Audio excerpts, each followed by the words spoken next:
What if I told you that everything you are, everything you achieve, and everything you experience begins right here, in your mind? What if the single greatest determinant of your success in life isn't your background, your education, or even your circumstances, but rather your ability to take complete control of your mental processes? Here's a truth that successful Americans from Benjamin Franklin to Warren Buffett have understood.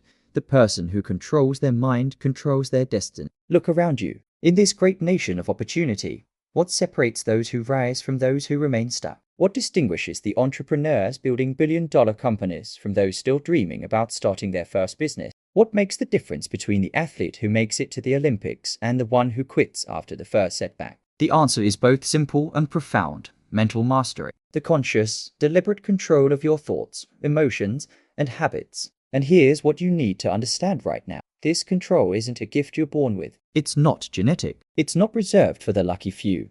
Mental discipline is a decision you make every single day. And today, right now, you're going to learn exactly how to make that decision work for you. According to Harvard Business School research, 95% of people live their lives on autopilot, driven by unconscious habits and reactive patterns. But the 5% who achieve extraordinary results, they've learned to be the directors of their own mental movie, not just passive viewers. They understand that you are not your emotions. You are not your excuses. You are not your momentary impulses. You are the conscious director of all of these forces. If you're here today, there's a part of you that already knows this truth. There's a part of you that's ready to awaken, to take control, to stop being a victim of distraction, procrastination, and self-sabotage, and to start building what I call an indestructible mind. Because once you master your mind, discipline becomes inevitable, success becomes predictable, and your greatest goals become achievable. So listen carefully. You're going to leave here today with tools, with clarity, with purpose. This is your moment. This is your day. This is the hour when you stop being driven by circumstances and start driving toward your destiny. Let me share with you the 7 fundamental laws of mental discipline that will transform not just how you think, but how you live. These aren't theories or feel-good concepts. These are battle-tested principles that have been proven by neuroscience, validated by psychology, and demonstrated by thousands of high achievers across America. The first law is the law of mental training. Discipline is not a talent. It's not a personality trait you're born with. It's a muscle, and like every muscle in your body, it grows stronger with use. Too many Americans believe that discipline is something only special people have, that there are individuals who are naturally motivated, naturally consistent, naturally organized. But the scientific truth is this: nobody is born disciplined. Nobody. Dr.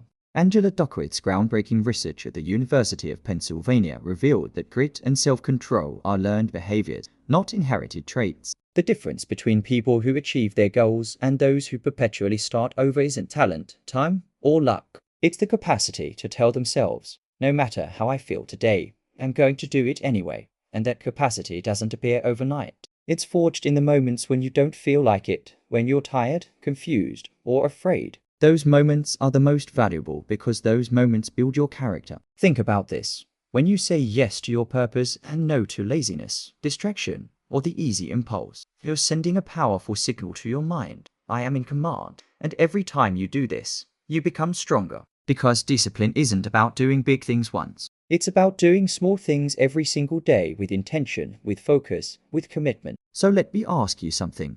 Are you training your discipline, or are you training your excuses? Every action is a repetition. Every repetition strengthens a habit. And every habit shapes your destiny. Remember this. Discipline isn't hard. What's hard is living without it. The second law is the law of mental programming. Your mind listens to every word you say to yourself. So make sure you're speaking to yourself like someone who's destined to win. Your thoughts create your reality, and those thoughts are born from what you repeat to yourself every single day. If you tell yourself, I can't do this, I'm lazy, I never finish anything, what do you think your mind is going to do? It's going to obey you. Your internal dialogue is like software that programs your behavior. If that software is filled with negative phrases, doubts, and excuses, it doesn't matter how much external motivation you find, you're going to crash against your own limiting beliefs. Stanford University's research on self-talk shows that the way you speak to yourself directly impacts your performance, your resilience, and your ability to persist through challenges.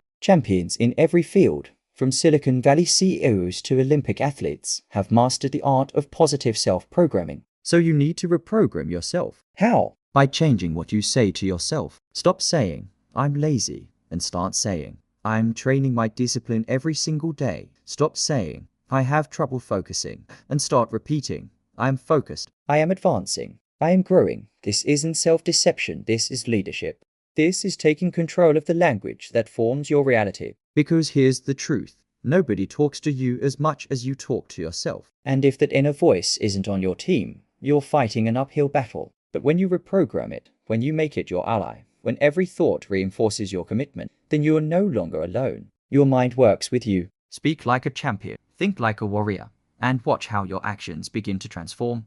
The third law is the law of mental strength training. Your mind is like a muscle, and like any muscle, if you don't use it, it weakens. But if you train it, challenge it, and push it beyond its comfort zone, it grows stronger and becomes unbreakable. Do you want a disciplined mind? Then you must train it every single day. Not some days, not when you feel like it, every day. And mental training isn't about grand gestures, it's about small, sustained actions performed with intention. Getting up when you said you would, finishing what you started, choosing what's important over what's immediate. Every time you do this, you're doing mental reps. You're building excuse-proof character. Most people look for motivation, but motivation is like a match. It lights up quickly and burns out just as fast. What you need is discipline, and that's built through practice, through focus, through repetition. You don't go to the gym once and expect to be in shape. You can't strengthen your mind with one day of focus either. You master your mind when you do the right thing, even when nobody's watching. When you choose to advance without cheerleaders. When you keep your word to yourself day after day. The fourth law is the law of mental resistance. The most dangerous enemy isn't outside you, it's inside you. And it disguises itself as comfort. How many times have you been on the verge of achieving something great and suddenly you quit? How many times did you know what you needed to do, but chose the opposite? That has a name: self-sabotage. And the worst part is that it disguises itself as logic. I am tired today. Today wasn't the best day. Just this once won't hurt, but it does hurt. Because every time you choose comfort over what's right, you're reinforcing a cycle, a mental pattern that keeps you in the same place. Psychologists at Yale University have identified this pattern as self-handicapping behavior, where individuals unconsciously create obstacles to avoid the fear of failure. Breaking this cycle requires conscious intervention. How do you do it? First, detect the disguised excuse. What are you telling yourself before you give up? Then do exactly the opposite. Instead of hitting snooze, get up. Instead of not starting, begin. Instead of seeking perfection, seek progress. Reward yourself for following through, not for avoiding action. Change the dopamine hit from escape to achievement. Remember this: you're not lazy, you're just trained to give up early. But just as you train that behavior, you can train the opposite. The next time you feel tempted to fall into the same pattern, stop, breathe, and act differently. Every choice contrary to self-sabotage is a step toward mastery. The fifth law is the law of mental visualization. What your mind sees with clarity, your body pursues with determination. Visualization isn't just imagining for the sake of imagining. Visualization is training your mind to anticipate success, to live it before it happens, so that when it occurs, it doesn't surprise you. Every high-performance athlete, every leader, every extraordinary person visualizes not just the outcome, but the process, the sacrifice, the commitment, the repetition. Sports psychologists have documented that mental rehearsal activates the same neural pathways as physical practice, literally training your brain for success. So ask yourself, are you seeing your goal as something blurry and unattainable? Or are you seeing it with clarity, with detail, with determination? Disciplined visualization is more than dreaming, it's mentally rehearsing how each day should be. You see yourself getting up at the time you decided. You see yourself training, reading, following your routine. You see yourself saying no to what doesn't serve you and yes to what builds you. And the more you visualize, the more your mind becomes familiar with that disciplined version of yourself. It accepts it, normalizes it, makes it inevitable. Do this every morning. Close your eyes, breathe deeply, and project yourself succeeding not just at the end of the journey, but at every step. Do it with strength, with emotion, with commitment. Because when your mind has already seen it, your body begins to move toward it without resistance. Visualization is the mental map that guides your action, and a mind without a map gets lost easily. But a mind with clear vision is unstoppable. The sixth law is the law of mental systems. If you depend on motivation, you will be a slave to your mood. But if you depend on habit, you'll be the master of your destiny. Motivation is like sunlight, bright, powerful, but temporary. Real discipline isn't based on feeling inspired. It's based on having system, on having solid habit, on acting without asking permission your emotion. And here's the key. Habits aren't formed with desire, they're formed with repetition. It's not about waking up every morning full of enthusiasm. It's about doing what you said you'd do, with or without enthusiasm. Because the right habit eliminates the need to decide. And when you don't have to decide, you can't sabotage. Look at the most successful Americans. Do you think they always feel like working out, reading, or putting in long hours? Of course not. But they've built the habit. It's part of who they are. They don't ask themselves if they'll do it, they simply do it. Research from Duke University shows that 40% of our daily actions are driven by habit, not conscious decision-making. The most successful people understand this and intentionally design their habits to support their goals. Here's how you do this. Create small, sustainable routines. Don't try to do too much on the first day. Do a little, but do it always. Link the habit to an identity. Don't say, I want to read more. Say, I am a disciplined person who reads every day. Protect consistency over intensity. It's better to do 10 minutes daily than 2 hours once a month. When you build habits that don't need motivation, you start moving by purpose, not emotion. And that's the point where discipline becomes automatic. The seventh law is the law of mental mastery. Every impulse you master is an invisible victory that brings you closer to your best version. Let's be clear. The undisciplined mind seeks immediate pleasure. It wants to sleep more, eat more, get distracted more, complain more. And if you don't control it, it controls you. How does it do this? With impulses, small temptations disguised as it's no big deal. Postpone it until later. You deserve a break, even though you haven't done anything. That's sabotage in its most subtle form. And if you don't stop it, it takes control of your day, your energy, your progress. True discipline isn't just in the big acts, it's in those micro moments where you consciously choose to stay focused when everything calls you to get distracted. Waiting, resisting, breathing, and continuing. Mastering one impulse is more powerful than any external motivation because it's living proof that you're in command. Neuroscientist Dr. Walter Mischel's famous Stanford marshmallow experiment demonstrated that the ability to delay gratification in childhood was a better predictor of future success than IQ, family background, or any other factor. This skill impulse control can be developed at any age. And when that happens once, you can do it twice, 5, 10, 100 times more. Make it a habit. Identify the impulse. Name it. Make it conscious. Pause, breathe. Ask yourself, does this bring me closer or take me away? Choose the difficult. Choose the right. Choose what builds you. And every time you do it, you're gaining ground. You're building a mind that doesn't surrender to the easy, but aligns with the necessary. Remember, the person who controls their impulses controls their life. But it's not enough to have willpower. You have to design an environment that doesn't need to fight against your weakness. There are 3 forces that define your mental discipline: your environment, your identity, and your will. And when all 3 are aligned, you become unstoppable. First, your environment. Your physical surroundings influence more than you realize. If you have distractions everywhere, your mind is fighting on an uneven battlefield. The solution? Design an environment that supports your discipline. Organize your space. Eliminate what tempts you. Surround yourself with people and stimuli that reinforce your commitment. Environmental psychology research shows that our surroundings can either drain our willpower or preserve it. Successful people understand this and deliberately craft spaces to support their goals. Second, your identity. You don't do what you want, you do what you believe you are. If in your mind, you're the person who always starts but never finishes, you will act according to that label. But if you decide you're disciplined, reliable, strong,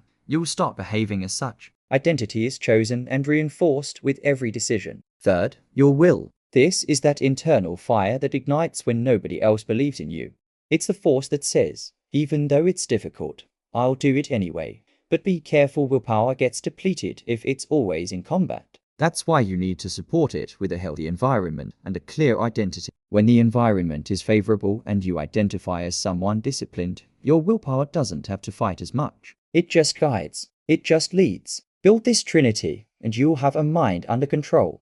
Mastering your mind isn't the final destination, it's the beginning of a life that truly belongs to you. If you don't control your mind, someone else will. Your emotions, your impulses, your environment, your fears, someone or something is going to take the wheel if you don't. But if you take control, if you let from within, if you train your mind like a muscle, if you speak to yourself respect and conviction, if you build solid habits and reject self-sabotage, then you free yourself. You free yourself from doubt, from stagnation, from regret, and you enter a new level of life, one where you don't live reacting but directing. Will it be easy? No. Will it be worth it? Absolutely. Every second. Because once you take control of your mind, there's no goal to beat, no obstacle invincible, no excuse that can stop you. Discipline isn't a prison, it's the key. The key that opens the door to the freedom you've always sought. The great American philosopher William James once said, "The greatest discovery of my generation is that human beings can alter their lives by altering their attitudes of mind. That discovery is now yours to claim." Here's what I want you to do right now, today, this very moment. I want you to make 3 commitments that would begin your transformation immediately. First, choose one small habit that you will perform every single day for the next 30 days. Not something huge, something small, but significant. Maybe it's reading for 10 minutes every morning. Maybe it's doing 20 push-ups before your shower. Maybe it's writing down 3 things you're grateful for each night. Choose one thing and commit to it completely. Second, identify the one excuse you use most often to avoid doing what you know you should do. Write it down. Look at it. And from this moment forward, every time that excuse tries to surface, you're going to recognize it as the enemy of your potential, and you're going to act anyway. You're going to build your character in that moment of choice. Third, create a powerful identity statement that reflects who you're becoming. Not who you were, not who you are today, but who you're becoming. I am a disciplined person who follows through on commitment. I am someone who chooses growth over comfort. I am in control of my mind and my destiny. Say it every morning. Believe it. Live it. These aren't just suggestions, they're your blueprint for mental mastery. The science is clear. The path is proven. The only question remaining is this: will you take action, or will you let this moment pass like so many others? Remember, in America, we have unlimited opportunity, but opportunity without discipline is just a beautiful dream. You have everything you need right now to begin. You don't need more time. You don't need perfect conditions. You don't need anyone's permission. You need only the decision to start and the commitment to continue. Your mind is waiting for your leadership. Your potential is waiting for your discipline. Your future is waiting for your action. The time is now. Take control of your mind and change your life forever. The choice is yours, and the power is within you.